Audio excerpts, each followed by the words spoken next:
മഹാപരാധം. ഇന്നത്തെ കാലഘട്ടത്തില് എപ്പോഴും നല്ല പടങ്ങളെ ഭയങ്കരമായിട്ട് തരം താഴ്ത്തി കാണിക്കാനായിട്ട് കുറെ ഇൻഫ്ലുവൻസേഴ്സും യൂട്യൂബേഴ്സും റിവ്യൂവേഴ്സും ഒക്കെ ഇറങ്ങിയിട്ടുണ്ട്. അത് മറ്റു ആൾക്കാരിൽ നിന്ന് പൈസ മേടിച്ചെന്ന് പറഞ്ഞ് ഇങ്ങനെ കാണിക്കാമോ? അല്ല, അവരുടെയൊക്കെ റിവ്യൂ കണ്ടിട്ടില്ലേ? വേറെ ഏതോ പടത്തിന് വേണ്ടിയിട്ട് ഒരു നല്ല പടത്തിന് റിവ്യൂ പറഞ്ഞ് മോശമായി കാണിക്കുക. ആകെ ഈ മലയാളി റിവ്യൂവേഴ്സിന് മാത്രം ഭാഗത്തുനിന്നാണ് ഇതേപോലെ ഒരു പടത്തിന് നെഗറ്റീവ് എല്ലായിടത്തും. അതായത് ഹിന്ദി ഓഡിയൻസ് ഏറ്റവും കൂടുതൽ മറ്റു ഭാഷക്കാരെ അംഗീകരിക്കാത്ത ഹിന്ദി ഓഡിയൻസ് വരെ ഓജിനെ അത്രയും പെർഫെക്റ്റ് മൂവി എന്ന് പറയുന്ന സമയത്ത് ഇവിടെ കുറെ മറ്റേ പൊട്ടക്കിണറ്റിലെ തവളകളെ പോലെ കുറഞ്ഞ് മാക്രോ എന്ന് കാണിക്കാനായിട്ട് കുറെ ടീമുകളുണ്ട്. മുടിയൊക്കെ ഇങ്ങനെ നീട്ടി വളർത്തി കുറെ കോസ്റ്റ്യൂം ഇട്ട് ഒരുത്തൻ വരും, ഒരുത്തൻ കണ്ണട കുറച്ചുകൊണ്ട് ഒരുത്തരിക്കും. എന്ത് കാര്യത്തിനാണ് ഉമ്മാര് ഈ നെഗറ്റീവ് പറയുന്നത് മനസ്സിലാവാതെ. അതായത് ഒരു തെലുങ്ക് മൂവി എന്താണോ അത് ആ ഒരു രീതിക്ക് അക്സെപ്റ്റ് ചെയ്യണം. മലയാളത്തിലെ പോലെ കുറെ സ്റ്റോറി മാത്രം കാണിച്ച് എന്നിട്ട് കൾട്ട് ക്ലാസിക്കൽ മൂവീസ് അല്ല തെലുങ്ക് മൂവീസിന്റെ ഭാഗത്തുനിന്ന് ഉണ്ടാവണത്. അവര് കുറച്ച് ത്രില്ലർ എന്റർടൈൻമെന്റ് എന്താ ഒരു എനർജറ്റിക് പടമാണ് അവർ എടുക്കാനായിട്ട് എപ്പോഴും താല്പര്യപ്പെടുന്നത്. നമ്മൾ ഇങ്ങനെ ഒരു ജോണ്ടാണെന്ന് മനസ്സിലാക്കി വേണം പോയി. ഇപ്പൊ ഗുഡ് ബാഡ് അഗ്ലി അങ്ങനെ ഒരു സാധനമാണെന്ന് ഉള്ളിൽ അറിഞ്ഞു പോയാലാണ് അത് ആ ഒരു രീതിയിൽ എൻജോയ് ചെയ്യാൻ പറ്റും. അതേപോലെ തന്നെയാണ് ഈ ഗുഡ് ബാഡ് അഗ്ലി വെച്ച് പോകുമ്പോ അതിലും വേറെ ലെവലിൽ ഒരു സ്പൂഫ് മൂഡായിട്ട് കാണാം, നമുക്ക് എൻജോയ് ചെയ്യാൻ പറ്റും. അങ്ങനെ കാണാത്തവർക്ക് അത് പറ്റൂല. അത് കാണണ ആ ഓഡിയൻസിന്റെ കുഴപ്പമാണ്. ഇത് ഒരു ഫാൻ ബോയ് പടം നമുക്ക് ഫാൻസിന് വേണ്ടിട്ട് ആഘോഷിക്കാൻ ഒരു പടം എന്ന് പറഞ്ഞ രീതി ഇറക്കുമ്പോ ആ രീതിക്ക് പോയി കാണണം. ഇതൊരു ഫാൻ ബോയ് മൂഡ് പടമാണ് എന്ന് വെച്ചാൽ അതിനു വേണ്ടി കഥയില്ല എന്നുള്ള പോലെ. കഥയുണ്ട്, അത് ഈ കുറെ പേര് പറഞ്ഞ പോലെ ക്ലീശാണ്, അതിനകത്ത് വലിയ പുതുമയൊന്നുമില്ല. ശരിയാണ്. നെക്സ്റ്റ് എന്ത് സംഭവിക്കുന്നു നമുക്കറിയാം. അതാണ്. പക്ഷെ അത് നമ്മൾ അത് നോക്കിയാലിരിക്കണം. നമ്മള് പവൻ കല്യാണിന്റെ സ്വാഗ് കാണാനും മോറ കാണാനും അങ്ങനെ ഒരു പടമാണ്. ഇനിയിപ്പോ മലയാള ഓഡിയൻസിന് വേണമെങ്കിൽ ഇങ്ങനെ പറയാം, ഞങ്ങളെ കണ്ടിട്ട് ഞങ്ങളെയുള്ള ഓറയൊന്നും അറിയാൻ പാടില്ല. ഓക്കെ, എന്നാലും അത് ആ രീതിയിൽ ഒരു മൈൻഡ് സെറ്റ് ആക്കി കണ്ടില്ലെങ്കിൽ നമുക്ക് എൻജോയ് ചെയ്യാൻ പറ്റില്ല. ഞങ്ങളുടെ അഭിപ്രായത്തിൽ ഞങ്ങള് ഇന്നലെ ഫസ്റ്റ് കേരളത്തിൽ ഇറങ്ങിയ ഫസ്റ്റ് ഷോ പോയി കണ്ടു കഴിഞ്ഞപ്പോ ഞങ്ങൾ എന്താ ത്രില്ലടിച്ചു പോയി. കാരണം ഫസ്റ്റ് ടു എൻഡ് വരെ ഫുള്ള് നമുക്ക് രോമാഞ്ചം. അന്നാമത്തെ മെയിൻ റീസൺ എന്ന് പറഞ്ഞാൽ തമന്റെ മ്യൂസിക്. അത് ഒരു ഇമ്പോർട്ടന്റ് ആണ്. പടത്തിന്റെ മെയിൻ ഇമ്പോർട്ടന്റ് തമന്റെ മ്യൂസിക്. പിന്നെ എഡിറ്ററിന്റെ കഴിവ് എന്ന് പറഞ്ഞു കഴിഞ്ഞാൽ തമന്റെ മ്യൂസിക്കിനോടൊപ്പം നിൽക്കുന്ന ഒരു എഡിറ്റിംഗ് ആണ് മ്യൂസിക്, സിനിമാറ്റോഗ്രാഫി, എഡിറ്റിംഗ് ഇത് വെച്ചൊക്കെ ടോപ്പ് ലെവൽ. പക്ഷെ ഈ മലയാള റിവ്യൂവേഴ്സും ആൾക്കാരും പറയുന്നത് ഈ പടത്തിൽ ഒരു കുഴപ്പമുള്ളൂ, അത് പവൻ കല്യാണം മാറ്റി കഴിഞ്ഞ പടം പെർഫെക്റ്റ്. പക്ഷെ ഒരു കാര്യം നിങ്ങൾ മനസ്സിലാക്കണം, പവൻ കല്യാണം മാറ്റി കഴിഞ്ഞു കഴിഞ്ഞാൽ അത്രയും നല്ലൊരു കാസ്റ്റിംഗ് ആ പടത്തിന് കിട്ടൂല. ഇല്ല, അത് മാർഷൽ ആർട്സ് അറിയാവുന്ന ഒരാളെ കൂടെ വേണം. അങ്ങനെ നോക്കിയിട്ട് ഒരു സ്റ്റാറിനെ വേറെ കിട്ടാനില്ല. ഈ ഒരു സ്റ്റാറിന്റെ ആ ഒരാളുടെ ഒരു വാൾ വെച്ച് കാണിക്കണ ഒരു സ്കില്ല് പോലും ഉണ്ടല്ല. ഇന്നത്തെ തെലുങ്കു ഇൻഡസ്ട്രിയിൽ നോക്കിക്കഴിഞ്ഞാൽ ഒരാളെ പോലെ ആ ഒരു ലെവലിൽ ചെയ്യണ ഒരാൾ. പവൻ കല്യാൺ ഫാൻ ആവണമെന്നോ പുള്ളിയുടെ എല്ലാ പടവും കണ്ട് അങ്ങനെ ഇരിക്കണമെന്നൊന്നുമില്ല. നിങ്ങളൊരു നോർമൽ വേറെ മനസ്സിലൊന്നും ഇല്ലാണ്ട് ഒരു നോർമൽ സിനിമ കാണാൻ പോകുന്ന വെച്ചാൽ തന്നെ അതിന്റെ സ്റ്റാർട്ടിങ്, അതിന്റെ ടൈറ്റിൽ കാർഡ്, എനിക്ക് ഇഷ്ടപ്പെട്ട ടൈറ്റിൽ കാർഡ്സ് എന്ന് പറഞ്ഞാൽ വിക്രമിന്റെയും ലിയോയുടെയും അതിനെയൊക്കെ വെട്ടിച്ചൊരു ടൈറ്റിൽ കാർഡാണ്. ആ സൂപ്പർ ടൈറ്റിൽ കാർഡാണ്. അതിനകത്ത് ആ ടൈറ്റിൽ കാർഡിന്റെ എൻഡിൽ വന്നിട്ട് ആളുടെ ബാക്കില് ഒരു വ്യൂ ആണ് കണ്ടിട്ട് ഓജി എന്ന് പറഞ്ഞിട്ട് ആളെ ഇങ്ങനെ തിരിഞ്ഞു നോക്കുന്ന ഒരു സീനാണ്. ആ ഒരു സീൻ കണ്ടു കഴിഞ്ഞാലല്ല നമ്മുടെ മലയാളത്തിലെ കുറച്ച് ഇൻഫ്ലുവൻസ് അല്ലാണ്ട് വേറെ ഒരാൾ പോലും കുറ്റം പറയാം. ആർക്കും കുറ്റം പറയാം. കാരണം അത്ര ഗൂസ്ബംബീസ് ആണ്. നമ്മളെ ആളുടെ ഓറയൊന്നും അറിഞ്ഞിരിക്കണമെന്നില്ലെങ്കിൽ തന്നെ ആ ഒരു ഒറ്റ സാധനം അത് അറിയാത്തതുകൊണ്ടായിരിക്കും ഇവർ കൂടുതൽ ഇതിനെ കുറ്റം പറയുന്നത്. കാരണം ആളുടെ റിയൽ ലൈഫ് ഹീറോ കൂടി മാത്രമല്ല, സിനിമകളിൽ കുറച്ച് കത്തി കാര്യങ്ങളൊക്കെ പഴയ കുറെ പടങ്ങളിൽ കാണിച്ചിട്ടുണ്ട്. ഈ പടത്തിൽ പറയാം, കത്തി എന്ന് പറയുന്ന സീനിന്റെ അകത്ത് ഒരു സീൻ പോലും നമുക്ക് കത്തിയാണ് തോന്നൂല. ശരിക്കുള്ള പവൻ കല്യാൺ അല്ലെങ്കിൽ ബാലയ്യ അങ്ങനത്തെ പടങ്ങളിലെ കത്തികളില്ല. കറക്റ്റ് ഒരു സാമ്രായി എങ്ങനെ അതായത് സാമ്രായി ഇമാര് പറയും തോക്ക് വെച്ച് വെടിവെച്ച് കഴിഞ്ഞിട്ട് ഒറ്റ ഓടി പോലും കൊള്ളാമല്ലോ എന്ന് വരെ വേണം നിങ്ങൾക്ക് പറയാൻ പറ്റും. അതേപോലെ പല പടത്തിലും തോക്കും മിസൈലും ഇട്ടിട്ട് കൊള്ളാനും നടന്മാര് പോയിട്ടുണ്ട്. ചെയ്യാൻ പറ്റുന്ന വരെ ഉണ്ട്. പക്ഷെ ഈ പടത്തില് ഒരു കത്തി എന്ന് പറയുന്ന സാധനം പോലും കാണിക്കില്ല. ഒരാള് ഒരു സാമ്രായി, ഒരു പെർഫെക്റ്റ് സാമ്രായിക്ക് ചെയ്യാൻ പറ്റുന്ന കാര്യങ്ങളാണ് ഇതിന്റെ അകത്ത് പടത്തില്. ഇതിന്റെ സ്റ്റോറിന്ന് ഇപ്പൊ മോശം പറയുന്ന സ്റ്റോറി എന്ന് പറഞ്ഞപ്പോ എനിക്ക് പേഴ്സണലി തോന്നിയത് വലിയൊരു സംഭവം വരാനിരിക്കുന്നതിന് മുമ്പുള്ള ഒരു ചെറിയൊരു സ്റ്റാർട്ടിങ്, അതാണ് ഈ പടം. അതായത് ഇവൻ എന്തോ സംഭവമാണ്, ഈ എമ്പുരാനൊക്കെ പോലെ എന്തോ സംഭവമാണെന്ന് പറഞ്ഞു വെക്കണം, അല്ലാണ്ട് കാണിക്കണമെന്നുണ്ട്. അങ്ങനെ കാണിച്ച് ഒരു ഒരു സിമ്പിൾ സ്റ്റഫ് അല്ലാത്ത ഒരു രീതിയിൽ ഇതിന്റെ ജപ്പാൻ കണക്ഷൻ അവർ കൊണ്ടുപോകുന്നുണ്ട്. ഇവൻ എങ്ങനെ അവിടെ എത്തി എന്നുള്ളത് അതൊക്കെ നമുക്ക് മൈൻഡിൽ തന്നെ ഊഹിക്കാം. അതൊക്കെ സിമ്പിൾ ആയിട്ടല്ല, നല്ല രസമായിട്ടാണ് ചെയ്യണം. അതെ അതെ, അതിനകത്ത് ഫസ്റ്റ് ഒരു ഇൻട്രോ ഫൈറ്റ് ഉണ്ട് ഇവന്റെ. ആ ഇൻട്രോ ഫൈറ്റ് ആണ് എനിക്ക് പടത്തിൽ പേഴ്സണൽ ഇഷ്ടമാണ്. ഏറ്റവും അടിപൊളി ഫൈറ്റ് എന്ന് പറഞ്ഞാൽ ഇൻട്രോ ഫൈറ്റ്. ഒരു മേശയിലെ തീയൊക്കെ ഇട്ടിട്ട് കയറിക്കുന്ന ഒരു ഫൈറ്റ് ഉണ്ട്. എനിക്ക് ഇന്റർവെല്ലിന് ആ സാധനം ഉണ്ട്, ഒരാളുടെ ഒരു സാധനം, ഒരു ഹെഡ് വെട്ടണ ഒരു സീൻ, അതും കിടലാണ്. പക്ഷെ ഗൂസ് ബംസ് ആണ്. ഓക്കെ, ഫൈറ്റിന്റെ കാര്യത്തിൽ പറയുകയാണെങ്കിൽ എനിക്ക് ആ ഒരു ഇൻട്രോയിലുള്ള ഒരു ഫൈറ്റ് ഉണ്ട്. അവൻ നിന്നിട്ട് ആ വാള് വെച്ചിട്ടും നെഞ്ചക്ക് വെച്ചിട്ടും കുറച്ച് ഫൈറ്റ് കാണിക്കുന്നു. അതിന്റെ അകത്ത് എടുത്തേക്കണ ആ ഒരു ആക്ഷൻസ്, ഫൈറ്റ് കൊറിയോഗ്രാഫി ചെയ്തേക്കണം. നമ്മുടെ മദ്രാസിയൊക്കെ ചിലതൊക്കെ ചെയ്ത ആളാണ് കെവിൻ കുമാറാണ്.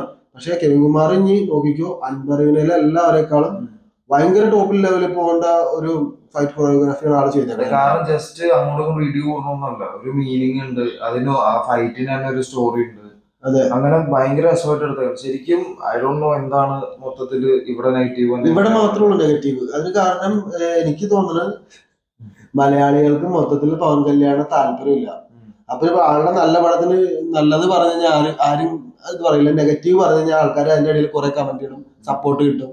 ആ ഒരു മൂഡിലായിരിക്കും ഈ ഒരു നെഗറ്റീവ് കൂടുതലും പറയണം. അല്ലാണ്ട് നല്ല പടത്തിന്റെ ഭാഗത്ത് നിന്ന് പറയുകയാണെങ്കിൽ, എന്റെ പേഴ്സണൽ അഭിപ്രായത്തിൽ പറയുകയാണെങ്കിൽ പടത്തിന് ഞാനൊരു എങ്ങനെ പറഞ്ഞാലും ഒരു എബോവ് ആവറേജ് അല്ല, വളരെ മികച്ച ഒരു പടം ഞാൻ പറയുള്ളൂ. ഈ അടുത്ത് കണ്ടേക്കാൻ ഏറ്റവും നല്ലൊരു ആക്ഷൻ മൂവി, ഒരു തിയേറ്ററിൽ പോയിട്ട് എന്റർടൈൻ ആയിട്ട് ഇരിക്കാൻ പറ്റിയ, വലിയ ബുദ്ധി യൂസ് ചെയ്യാണ്ട് ഈ ബുദ്ധിജീവികൾ കാണാനൊന്നുമില്ല ഈ പടം. നീ ഒന്നും തിയേറ്ററിലേക്ക് പോവണ്ട തിയേറ്ററിലേക്ക്. ഈ വക ബുദ്ധിജീവി പടം കാണാനായിട്ട് ഈ പടത്തിന് ഒരിക്കലും പോവരുത്. നാച്ചുറൽ പടം അങ്ങനെ ഒന്നുമല്ല.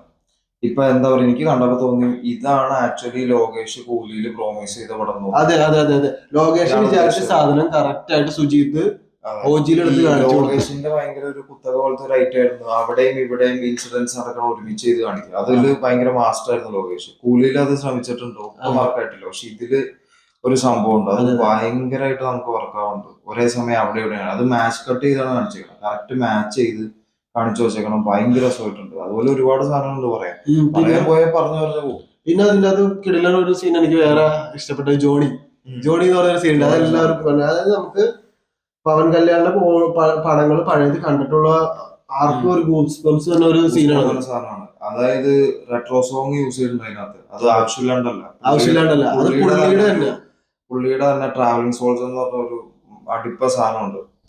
ആ സാധനം പക്കയായിട്ട് റീമിക്സ് ചെയ്ത് തമ്മൻ കൊടുത്തിട്ടുണ്ട്. അത് അറിയാവുന്നവർക്കാണെങ്കിൽ പക്ക ആ ഉദ്ദേശിച്ച ഗൂസ് ബംസ് കിട്ടും ആ സോങ്ങോടുകൂടി പുള്ളി തന്നെ. അതിന് ആ ഒരു മീനിങ് ഉണ്ട്. അതറിയാൻ പാടില്ലാത്തവർക്കും നല്ലതാണ്, എൻജോയ് ചെയ്യാൻ പറ്റിയ സീൻ. പടത്തിന് പവൻ കല്യാൺ കൊള്ളൂല എന്ന് പറഞ്ഞു പോയി ഇരുന്ന് കാണുന്നവർക്ക് പോലും ആക്ച്വലി പടം ഇഷ്ടമാവും.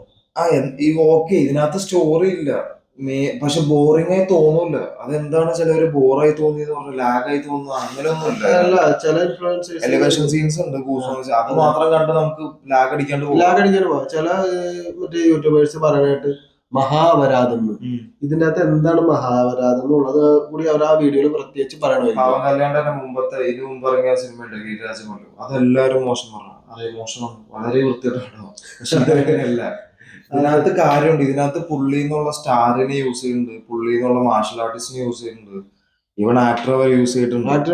ആളുടെ അഭിനയം മോശം പറയാനുള്ള പവൻ കല്യാണം മുമ്പത്തെ പടങ്ങൾ മറ്റേ അയ്യപ്പനും കോശിന്റെ ഒരു റീമേക്ക് അവിടെ കൊണ്ട് എടുത്തു വെച്ചു. എന്നാ കാട്ടപരാധം പടം, അതൊക്കെ നമുക്ക് പറയാം അപരാധം. പക്ഷെ ഈ പടത്തിനൊക്കെ നല്ലൊരു പടത്തിനെ കൊണ്ട്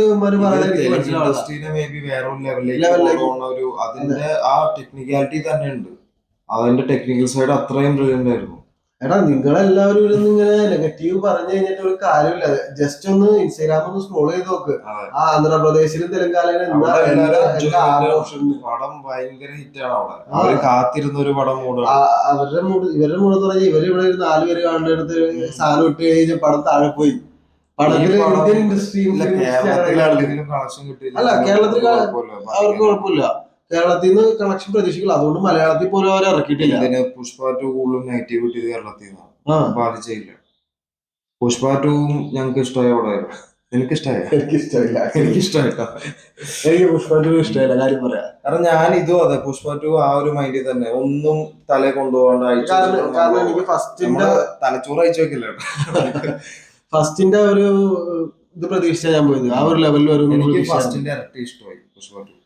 എന്തായാലും ഈ പടത്തിന്റെ കാര്യത്തിൽ പറയുകയാണെങ്കിൽ പുഷ്പ 2 വെച്ച് നോക്കുകയാണെങ്കിലും ഇത് അതിലും അതിലും മേലെയാണ്. അതെ, എന്തിനാ നമ്മള് ഭയങ്കരമായിട്ട് മലയാളികൾക്കും ഇഷ്ടപ്പെട്ട പടമായിരുന്നു ബാലകയുടെ ധാക്കു മഹാരാജിന്റെ ഇരട്ടി പവർഫുൾ ആണ് ഈ പടം. ഇപ്പൊ ഈ മലയാളീസ് കുറച്ചൊരു യൂട്യൂബേഴ്സ് പറയുന്നത് കേട്ടിട്ട് കാണാണ്ടിരിക്കാൻ കാര്യങ്ങളൊക്കെ ചെയ്യാം. പക്ഷെ ഇനി OTT വന്നു കഴിയുമ്പോൾ ഇവർ മിസ് ചെയ്യും. അയ്യോ ഇങ്ങനെ നല്ലൊരു പടം, അതായത് ധാക്കു മഹാരാജൊക്കെ ഞാൻ ശരിക്കും മിസ് ചെയ്തായിരുന്നു തിയേറ്റർ കാണാണ്ട്. ഇത് വാച്ച് ചെയ്യുകയാണെങ്കിൽ ഇത് തിയേറ്റർ മസ്റ്റ് ആണ്. ഇത് ഇനി OTT ഇറങ്ങിയിട്ട് അയ്യോ എന്ന് പറഞ്ഞ് വിഷമിക്കരുത്. എല്ലാവരും കണ്ടില്ലെങ്കിലും കുഴപ്പമില്ലാന്ന് വെക്കാം, പക്ഷെ തിയേറ്ററിൽ കാണാണ്ടിരിക്കരുത്. ആ ഒരു തിയേറ്ററിൽ മിസ്സാക്കേണ്ട ഒരു പടമാണ്. തിയേറ്ററിൽ വലിയ സ്ക്രീനിൽ കാണാനുള്ള ഒരുപാട് സീൻസ് ഉണ്ട്, ഒരുപാട് ഷോർട്സ് ഉണ്ട്. അനാവശ്യ പാട്ടുകളോ അനാവശ്യ ഡാൻസുകളോ ഒന്നുമില്ല പടത്തില്. പടത്തില് ഫുള്ള് ആക്ഷൻ, ഫുള്ള് എന്റർടൈൻമെന്റ്. പിന്നെ തമന് വേണ്ടി മാത്രം കണ്ണടച്ചു വേണമെങ്കിലും കണ്ടോ കൂടോ, എന്നാലും എന്റർടൈനിങ് ആയിരിക്കും തമൻ കാരണം.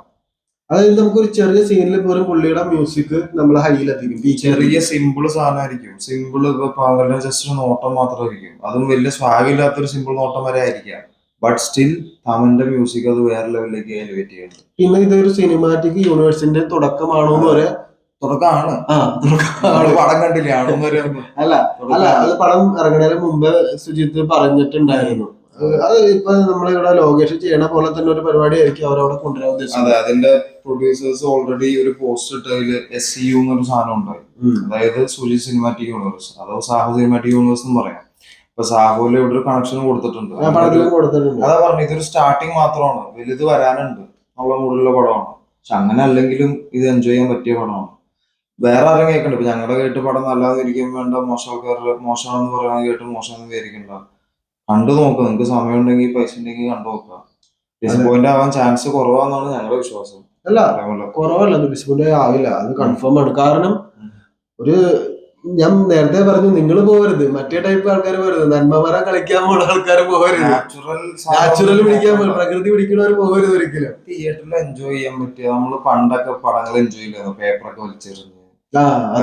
അതായത് നമ്മള് വിജയുടെ മൂവീസ് ഇല്ലേ, മെർസല്, അങ്ങനത്തെ പടങ്ങൾക്കൊക്കെ നമ്മള് കഥ നോക്കി അല്ലെങ്കിൽ കാര്യങ്ങളൊന്നും നോക്കി വിജയുടെ ആ ഒരു എൻജോയ്മെന്റ്, വിജയുടെ ആ ഒരു ഓറ പിടിക്കാനാണ് നമ്മൾ ആ പടത്തിനൊക്കെ പോണത്. ആക്ച്വലി ആ ഒരു സാധനം ഉണ്ട്, അത് വേണമെന്നുണ്ടെങ്കിൽ പോവുക, കാണാൻ എൻജോയ് ചെയ്യുക.